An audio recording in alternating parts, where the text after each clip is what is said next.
So this example is a little more interesting. Think about being a staffer or an assistant for a very high level politician, which I know for a fact some of you actually have been, but think about going to a public ceremony or event. Say you're, I don't know, you're on Hillary Clinton's not even security detail, you're just a staffer of hers or something like this. It doesn't even have to be American, it could be anywhere in the world. I'm just using that as a quick example. But every time there is a major ceremony to celebrate some type of anniversary or to hold a special event for some type of, institutional opening or gathering or whatever, all the high level elite events that they put all over the news, all over the world, and say, oh, this is such a great thing, this and that. Notice how every single politician is wearing a flag of a pin on their suit, man or woman, or on their dress that is symbolic of their country, right? If you're American, you're going to wear the American flag and this and that. So imagine you put on the pin, you're an American, let's just say, I'm using this just as an example, and you're given the pin to put on on your chest before the ceremony is going to start, and then all of a sudden, someone else, a security detail on your staffing team comes to you and says, no, not this pin, take this pin, and they put another pin on you, but it seems to be the same type of pin. And you don't think much of it, right? You're just thinking, okay, whatever, right? Let's get on with the ceremony. Let's get this stupid thing over with, right? So anyways, long story short, what ends up happening is once the ceremony is over, you see all these military boats because you're near an ocean or a sea or what have you. And you're like, okay, this is probably part of the ceremony and what have you. And as everyone's leaving the ceremony, you realize a lot of people are feeling very tired and fatigued.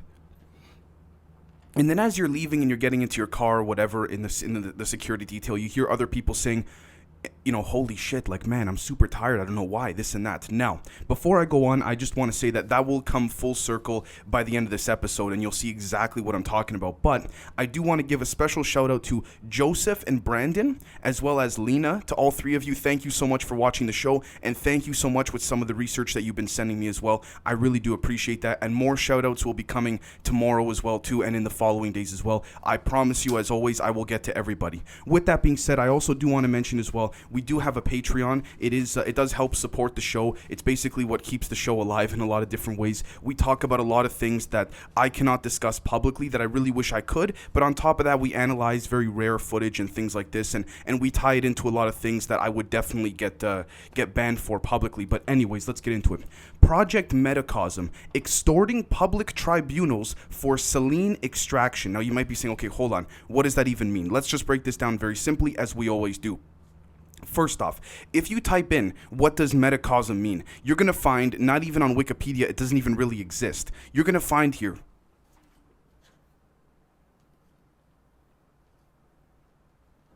Metacosm is a system that encompasses cosmos systems, so macrocosm, mesocosm, and microcosm, a transcendent field of higher forces beyond the macrocosm or the created world. So we can argue the Akashic records, the metaphysical side of it, and you name it, right? But what's more important is this article right here. According to ancientcode.com, MIT scientists, there is an invisible force field protecting Earth. Now, you might be saying, Dave, why are you showing me this? You've talked about this for months and months and months, different types of energy fields surrounding the globe and things like this, so why are you even bringing this up? I bring this up because this is directly corresponding, with that of the Trilateral Commission, and I'll tell you why. Allegedly, the coordinates placed based on the Orion lines, the Nazca lines, and a handful of other geographical locations that Google Earth has also blocked out seems to be synchronistic with that of where the Trilateral Commission occurs. Now, for those who don't know very quickly, the Trilateral Commission is a non-governmental, non-partisan, don't believe that part, discussion group founded by David Rockefeller in July 1973 to foster closer cooperation between Japan, Western Europe, and North America. So I want you guys to keep this in mind. This is very, very important. Now, what's interesting about all of this is what we're going to find is that at these ceremonies, just like the example I gave in the beginning, whether it's the opening of a presidential library or, a ceremony to celebrate X amount of years at Pearl Harbor. And again, I'm not trying to disrespect the military. I have tremendous respect for them. But again, there are certain things that occur at these events that are quite odd, and we have to call them like it is, right? Now, what happens here is that The Trilateral Commission holds meetings that occur very closely to the subglobal network locations, and we'll see that very quickly by looking at this right here,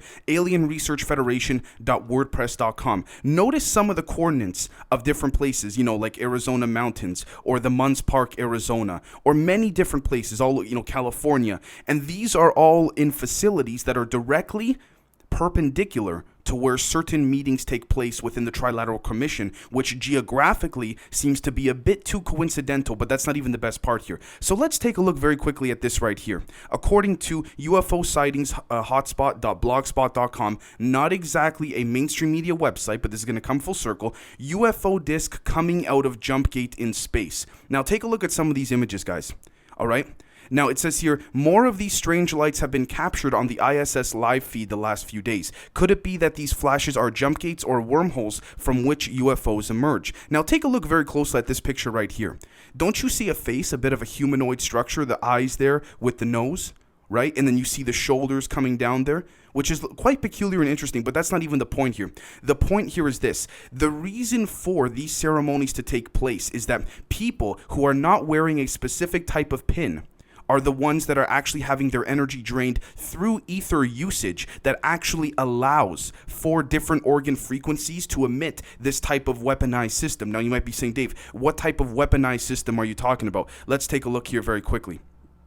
We're going to see here C-based X-band radar, and for those that have served in the military, you'll know what I'm talking about, but the C-based X-band radar, or the SBX-1, is a floating, self-propelled, mobile active, electronically scanned array early warning radar station designed to operate in high winds and heavy seas. It was developed as part of the United States Department of Defense Missile Defense Agency's, or MDA, Ballistic Missile System Defense. The radar is mounted on a 5th-generation CS-50 twin-hulled semi-submersible oil platform. Conversion of the vessel was carried out at the Armed Fields Yard in Brownsville, Texas, end quote. Long story short, here's what's interesting. If you check out Patreon later in the day today, we're going to tie in a lot of different things that George Bush and his father's company had ties to as well. But the main thing here is this. What we're going to find is that this is not only used to defend against anti-ballistic missiles. A handful of sources have told me, as well as some of the documents and resources we're going to be evaluating here as well, is that we are going to find that this is not only to defend against anti-ballistic missile systems, and you may be saying, okay, Dave,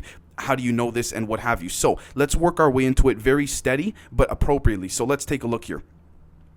Now, this is according to abidemiracles.com. In the shadow government, 5 branches may be identified.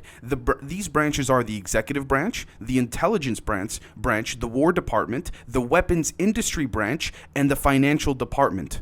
All right, an analysis of the overall purpose of these 5 branches suggests that the overall purpose of the shadow government is to exercise covert control by establishing national and international policy independent of the established government, by developing high-tech arms and equipment, and with these, establishing small, specialized, highly mobile elite military units to effect these covert policies when need arises without having to rely on the official and unreliable quote-unquote armed services whose subservience to the shadow government is reasonably suspect. Now, here's what's interesting as well too, end quote. What's also very, I guess we could say, peculiar is that this is a constant purpose and form of drop feeding that allows for different technologies to be used on the public level as, say, defense against other countries. But guys, we all know realistically it's a puppet show. What we're seeing here is that some of these devices and some of these lasers and sensors and you name it are, as a matter of fact, used to actually shoot energy beams up into different areas of, believe it or not, the moon, as well as different areas of space within our galaxy relative to the distance of the energetic field around it. So let's take a look here very quickly. Beam Transmission Optical System, or BTOS. Now let's take a look here. The development of the Beam Transmission Optical System, BTOS, is a portion of a larger project entitled Space Laser Electric Energy, or S.E.L.E.N.E. All right, so you see where the title of this episode comes from. The S.E.L.E.N.E project utilizes a high-energy free electron laser to transfer energy from the ground to orbiting spacecraft or other space targets such as a lunar base. The BTOS, the Beam Transmission Optical System, is the system that delivers the beam energy from the laser to the target. The primary mission's objective of S.E.L.E.N.E is to provide energy for operation and geosynchronous satellites, including steady state power for operations, periodic low power for station keeping, periodic high power during eclipses, and high power for transfer orbit apogee burn. S.E.L.E.N.E will also provide energy for operation at middle and high Earth orbits of 3,000 kilometers. Now, finally, S.E.L.E.N.E will provide continuous steady state energy for operation of a lunar base. So this is when it's going to come full circle, and then we'll get into the smaller details, which are just as significant as well. The people that attend these mass elite events are not because the elites want to seem like, oh, they're mingling with regular people. They don't care about that, right? Whether it's high-level politicians or, basically high-level, royalty, you name it. It's to extract energy from regular people, which is why so many people leave these events feeling tired. And by the way, you can look this up. This is not even something where you got to say, oh, Dave, I need to see a document or something. You can literally look this up. People will leave these events feeling exhausted, and they generally think, well, most times it's a sunny day, we're outside. I tend to get tired when I'm outside, so they kind of think nothing of it. But the pins, this is what we're getting back to from the beginning. The pins that the elites wear and the elites of the teams wear are actually pins that are made of very ancient vibrational glass that seem to protect from the energy that these, I guess we could say, lasers, if you will. I guess we could call them, again, I don't want to use the word the term C-based X-band radar, because I don't want to disrespect the people who have served with this type of technology. I'm just saying there's an alternative form of technology on there that many are unbeknownst to, right? And so that's why I don't want to call it by its official name, because I don't want to confuse the two. But ultimately, it's using the C-based X-band radar, particularly the circular part of it, to emit energy, all right, extracted from regular civilians into space, and that energy is allocated for different things. One of the things it's allocated for is, again, the images I showed right here. UFO disc coming out of jump gate in space. They're trying to regulate how many UFO craft or alien craft can come to and from space, and they're trying to reinforce this energetic wall that also is connected to the soul cycle. So there's multiple different energetic forms that are harnessing ether and frequential energy from human organs. And again, these people don't have to be dead. They just need to be conglomerated or coalitioned into a certain area physically in a geographical sense to extract that energy, which is why I've said in the live streams before too, you go to, for example, a mosque or, a church or something like this, any place of worship where there's large amounts of people praying, just take an EMF device and see how quickly the energy spikes. So why would they not be using that energy for this? Especially when it's energy that could be curated within the ether. And if you have the right military apparatuses and mechanisms and technologies nearby to send this type of energy into space, it would certainly make sense. It really does make sense. Now, let's take a look at the next thing that these pins are actually made of, so to speak. Now, let's take a look. Libyan desert glass. This is according to healingcrystals4u.com. Libyan desert glass are highly protective crystals and are beneficial to strengthen your will. They embody within them the vibration of the golden ray, a powerful spiritual energy. Now, before I go on, I just want to say this. The Libyan crystal glass has been argued in many different ways as being the product of a result of an ancient nuclear war. And I'll be putting up the article very shortly to provide the evidence for that. But again, this is like anything else in life. Energy is not necessarily good nor bad. It comes down to how you harness it and the intention that you put it towards in the directional state of which it's going to attend to. You see what I'm saying? And so let's take a look over here at ancientorigins.net. All right? And this, again, I've used this site many times before. Very good site. Let's see, desert glass formed by ancient atomic bombs, right? And what we'll be seeing here is that, again, this evidence comes not only from the Hindu verses, because there are stories suggesting that the nuclear bombs at some point in time have been dropped as well too, that this civilization, which according to Hindu scriptures, we are the 22nd civilization in terms of there being a reset of sorts, which other cultures subscribe to as well, But what we'll find here is that in December 1932, and I quote, Patrick Clayton, a surveyor from the Egyptian Geological Survey, drove between the dunes of the Great Sand Sea, close to the Sad Plateau in Egypt, when he heard crunching under the wheels. When he examined what was causing the sound, he found great chunks of glass in the sand. The find caught the attention of geologists who around the world and planted the seed for one of the biggest modern scientific enigmas. What phenomenon could be capable of raising the temperature of desert sand to at least 3,300 degrees Fahrenheit, casting it into great sheets of solid yellow-green glass? Now, end quote. Before I go on, I just want to say very quickly, this is also indicative of a potential nuclear blast that seems to be specifically curated. And again, you know what's interesting? The Smithsonian pick that up. They pick this up and cover it up quickly. Guess who basically, I want to use the word owns, but we can say the biggest funder, so to speak, of the Smithsonian are the Rockefellers. What do the Rockefellers do? They hold the yearly Trilateral Commission.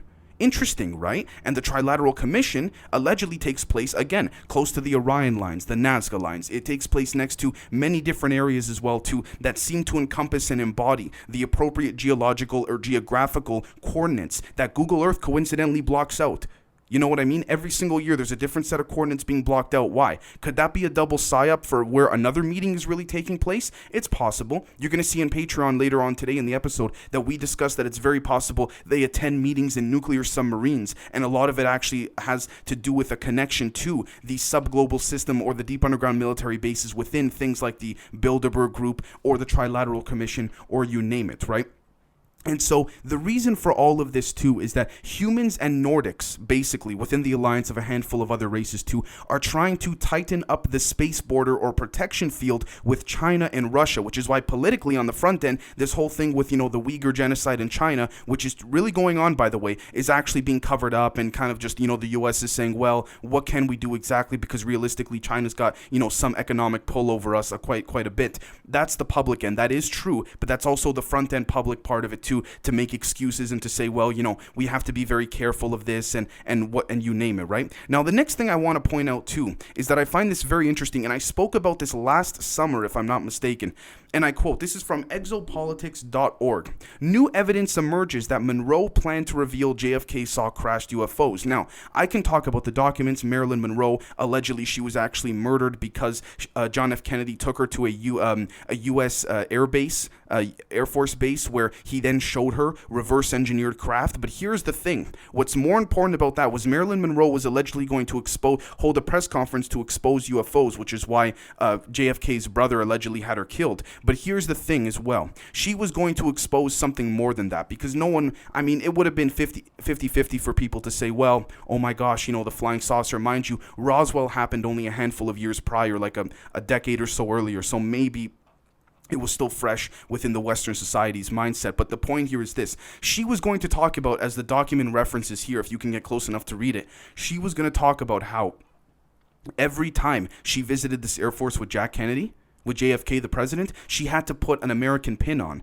but she already had one on. And she would say, Jack, why do I have to put this other pin on? It's the same thing. And he would say, listen, Marilyn, just put it on. Seriously. And that's what we're seeing here, guys. We're seeing a massive cover-up, and we're seeing that these massive gatherings with the elites of the world, it doesn't matter who, bring in civilians to make it look good, whether it's the presidential inauguration, whether it's, the opening of a presidential library, whether it's, the 100-year anniversary, or, the general anniversary of Pearl Harbor, you name it. Right? Whether it's, with the United Nations. These events are necessary, guys, which is why what we're seeing right now is during this pandemic, people are waking up because a lot of these events publicly are having to actually occur via applications like Zoom or Skype or you name it, digitally. And this is what's hurting the elites the most. The fact that they cannot extract our energy and be able to use that for different ways to harness a protective energetic field around our galaxy. Now, I'm not saying, honestly, guys, this is necessarily a bad thing. I'm honestly not trying to say that it's a bad thing.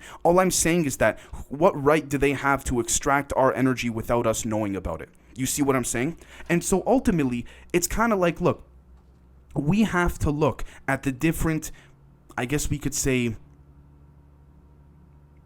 apparatuses that are used, right? Or excuses that are made. Look closely next time there's a public event on TV. You're going to see certain politicians' staffers, as well as politicians and whatever other elites that attend. They're going to be changing their pins. They usually do it before they step out of their security detail cars and all that. But every so often you'll see them either adjusting their pin or changing it. So the whole time that they've been in office, all these years and what have you, as a senator, governor, president, you name it, they never touch their pin. But every time they attend these events, I got to readjust it, or I got to change it. Why?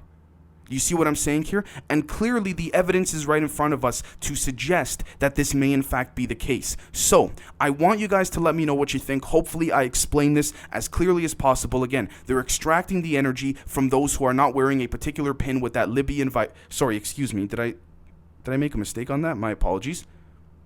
Oh, no, sorry, with the Libyan desert grass, yes. And they're using that to protect themselves from the rest of the energy extraction that is going on, that everyone else tends to feel fatigued from when they leave. So, let me know what you guys think, and we'll catch you later on. Cheers.